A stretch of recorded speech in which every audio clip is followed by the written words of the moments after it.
علم ہے جس پر کامیابی ناکامی کا دار و مدار ہے، وہ علم ہے جس پر جنت اور دوزخ کا دار و مدار ہے، وہ علم ہے جس پر اندر کے چین سکون بے سکونی کا دار۔ آج دنیا کتنے نشوں میں چلی گئی، کتنے جتنے ملک ترقی یافتہ ہیں اتنے زیادہ نشوں میں ڈوبے ہوئے ہیں کہ انہیں اس علم کا پتہ نہیں جہاں سے سکون ملتا ہے، تو انہوں نے نشوں میں اپنے آپ کو دھکا دے دیا۔ جنید جمشید کے اللہ درجے بلند کرے، میں ایک جگہ بیٹھا تھا، وہاں ٹی وی چل رہا تھا، تو میں نے دیکھا اسکرین پر ایک بڑا خوبصورت نوجوان ڈانس کر رہا ہے اور اس کے ساتھ 10-12 لڑکیاں ڈانس کر رہی ہیں۔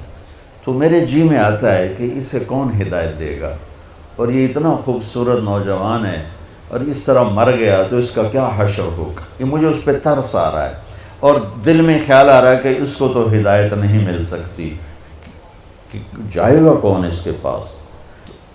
4 مہینے بعد میں کراچی میں ہوں، ایک نوجوان میرے پاس آتا ہے کہ ایک پاکستانی گلوکار آپ کو ملانا ہے۔ میں نے کہا ملا دو۔ جب وہ اندر آتا ہے تو وہ وہی ہے جس کو میں سکرین پہ دیکھتا ہوں، جنید جمشید۔ اس وقت پیک 97، جتنا نام جنید نے میوزک میں کمایا ہے کسی نے نہیں کمایا، جتنا پیسہ، جتنا نام، جتنا فیم، جتنی محبت نسل میں کسی نے نہیں۔ میں نے پوچھا آپ کا نام کیا ہے؟ کہا جی میرا نام جنید ہے۔ کیا کرتے ہو؟ کہا میرا میوزک سے تعلق ہے۔ میں نے کہا آپ گاتے ہیں بجاتے ہیں؟ کہنے لگا جی میں گاتا ہوں، دل دل پاکستان میں نے گایا ہے۔ میں کہا اچھا۔ میں نے اس سے بات شروع کی، مجھے نہیں پتا میں نے کیا بات کی، تو وہ نا پہلے یوں منہ چھپا کے بیٹھا تھا، پھر اس نے یوں کپڑا ہٹا دیا اور ایسے کر کے میری سنتا رہا۔ پھر مجھ سے کہنے لگا ایک سوال کروں؟ میں نے کہا کروں۔ کہا ایک پاکستانی نوجوان جو خواب دیکھتا ہے کبھی ایسا ہوتا کہ ایسا ہوتا، اور جس گلیمر کو وہ خوابوں میں دیکھتا ہے وہ مجھے فزیکلی میرے پاس موجود ہے، اور میں تو اسے دیکھ چکا تھا اسکرین پر، وہ فزیکلی میرے پاس موجود ہے، لیکن یہاں اندھیرا ہے۔ سینے پہ ہاتھ رکھ کے کہنے لگا یہاں اندھیرا ہے، اور یہاں کہنے لگا یہ خالی ہے، یہ خالی۔ ایسا کیوں ہے؟ میری تو ہر خواہش پوری ہے، پھر یہ کیوں ہے؟ یہ اندھیرا کیوں ہے؟ مجھے لگتا ہے میں وہ کشتی ہوں جس کے لیے کوئی ساحل کوئی نہیں۔ کیا خوبصورت بات اس نے کی۔ میں نے کہا تو بہت آسان بات۔ کہنے لگا کیا؟ میں نے کہا تمہیں درد ہو رہا ہے اس گھٹنے میں، تم میڈیسن لگا رہے ہو ٹیوب اس گھٹنے پر، یہاں درد نہیں، دوا لگانے کا فائدہ کوئی نہیں، یہاں درد ہے یہاں دوا جا نہیں رہا، تو تمہیں ٹھیک کیسے ہوگی؟ کہنے لگا میں نہیں سمجھا۔ میں نے کہا یہ جو خلا ہے تیرے جسم میں نہیں، تیری روح میں ہے۔ روح کو لڑکی کا نہیں پتہ، روح کو میوزک کا نہیں پتہ، روح کو شراب کا نہیں پتہ، نشے کا نہیں پتہ، اسے صرف 2 کا پتہ ہے، ایک اللہ جس نے اسے بنایا، اور ایک اللہ کا نبی جس نے اسے اس کا صحیح طریقہ سمجھایا۔ ان 2 کے علاوہ کوئی غذا روح کی نہیں۔ میں کہا تمہیں بھوک لگی ہو گا سکتے ہو؟ کہ نہیں۔ پیاس لگی ہو گا سکتے ہو؟ نہیں۔ نیند چڑھی ہوئی ہو گا سکتے ہو؟ نہیں۔ کیونکہ جسم کی ڈیمانڈ تم پوری نہیں کر رہے ہو تو تم گا نہیں سکتے ہو۔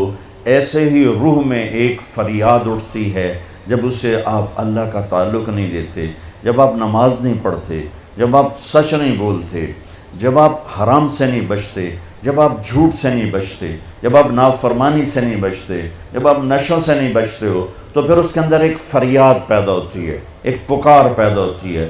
وہ فریاد اور پکار وہ ڈپریشن بنتی ہے، وہ اینزائٹی بنتی ہے، وہ بیماری کچھ نہیں ہے، وہ صرف یہ ہے کہ اسے بھوک ہے تم روٹی نہیں کھلا رہے، اسے پیاس ہے تم پانی نہیں۔ دیکھو میں نے پانی ساتھ رکھا ہوا ہے پینے کے لیے کہ میں انہیں بیان کر رہا ہوں، مجھے پانی ساتھ پینا ہے۔ تو ایسے ہی روح میں ایک پکار اٹھتے، مجھے اللہ چاہیے، مجھے کچھ نہیں چاہیے، مجھے اللہ کی قسم جنت میں بھی جا کر جب اللہ سامنے آئے گا نا تو کسی کو نہ حوریں یاد رہیں گی، نہ کھانے یاد رہیں گے، یا اللہ بس تجھے ہی دیکھتے رہیں، اور کچھ نہیں چاہیے، تیرا دیدار ہو اور کچھ نہیں چاہیے۔ یہ ایسی چیز ہے۔ اور میرا آج کا معاشرہ اور آج کا ملک اور آج کی دنیا وہ اللہ کو نہیں ڈھونڈ رہے، وہ لذتوں کو ڈھونڈ رہے ہیں، اور لذتوں کو نشوں میں ڈھونڈ رہے ہیں، اور گاڑی میں ڈھونڈ رہے ہیں، سیاست میں ڈھونڈ رہے ہیں، حکومت میں ڈھونڈ رہے ہیں، وہ مختلف قسم کی عیاشیوں بدماشیوں میں ڈھونڈ رہے ہیں۔ وہ جتنا اس میں آگے جاتے ہیں اتنا کانٹوں سے دامن بھرتا چلا جاتا ہے، اور وہ کانٹے روح میں چبھتے ہیں۔ ہر گناہ وہ روح میں کانٹے کی طرح چبھتا ہے، اور دل میں خنجر کی طرح وہ آ کے وار کرتا ہے، اور پھر اس سے زندگیوں میں ویرانیاں وحشتیں، ویرانیاں وحشتیں۔ میرے کالج کے دور کا تھا پاپ سنگر ایلوس پریسلے، جب میں لاہور پڑھتا تھا تو وہ ہمارا آئیڈیل ہوتا تھا۔ وہ نشے کر کر کر ٹوائلٹ میں مر گیا۔ جس دن وہ مرا تھا کتنی لڑکیاں خودکشی کر گئی تھیں اس کے پیچھے، اور وہ تھکی ہوئی زندگی برباد کر گیا اپنے آپ کو، نشوں میں تباہ کر گیا اپنے آپ کو۔ کہ جب انسان اللہ سے ٹوٹتا ہے، مرد ہو یا عورت، لڑکا ہو یا لڑکی، پڑھا ہو ان پڑھ ہو، جب وہ اللہ سے ٹوٹتا ہے، جب اللہ کے نبی سے ٹوٹتا ہے، تو کٹی پتنگ کی کوئی منزل ہوتی ہے؟ جس گاڑی کے چلتے بریک فیل ہو جائیں اس کی کوئی منزل ہوتی ہے؟ پانی جب طوفان بن کے نکلتا ہے تو اس کی کوئی منزل ہوتی ہے؟ میرے رب کی قسم بچوں، اب میرا سرمایہ ہو، یہ سب میرا سرمایہ بیٹھا ہوا ہے، میرا نہیں، یہ میرے دیس کا سرمایہ بیٹھا ہوا ہے۔ ہم عصر کے قریب ہیں، آپ کی ابھی ظہر بھی نہیں ہوئی ہے۔ جو کائنات ہے، جو قانون ہے، تو میں چاہتا ہوں کہ میری یہ نسل جنہیں میں دیکھ رہا ہوں، یہ اپنے اللہ کو پہچان لیں، یہ اپنے نبی کو پہچان لیں کہ ایک علم وہ ہے کہ مجھے پیدا کس نے کیا، ایک علم وہ ہے کہ وہ ہے کون، ایک علم وہ ہے کہ وہ مجھ سے چاہتا کیا ہے، ایک علم وہ ہے کہ یہ زندگی کا کارواں کیا ہے، یہ موت کیا ہے، یہ مقصد زندگی کا علم ہے۔ یہ نہ سیکھا تو سب کچھ گیا۔ تم کامسیٹ کی ڈگریاں لے لو، یا ہارورڈ کی لے لو، یا کیمبرج کی لے لو، آکسفورڈ کی لے لو، اگر اللہ کو نہیں جانا تو اللہ کی قسم ساری زندگی برباد ہو گئی، اللہ کی قسم برباد ہو گئی۔ کبھی وہ شخص نہ دنیا کا سکون دیکھ سکتا ہے، اور آخرت کا تو کیسے دیکھے گا، جس نے اللہ کو نہ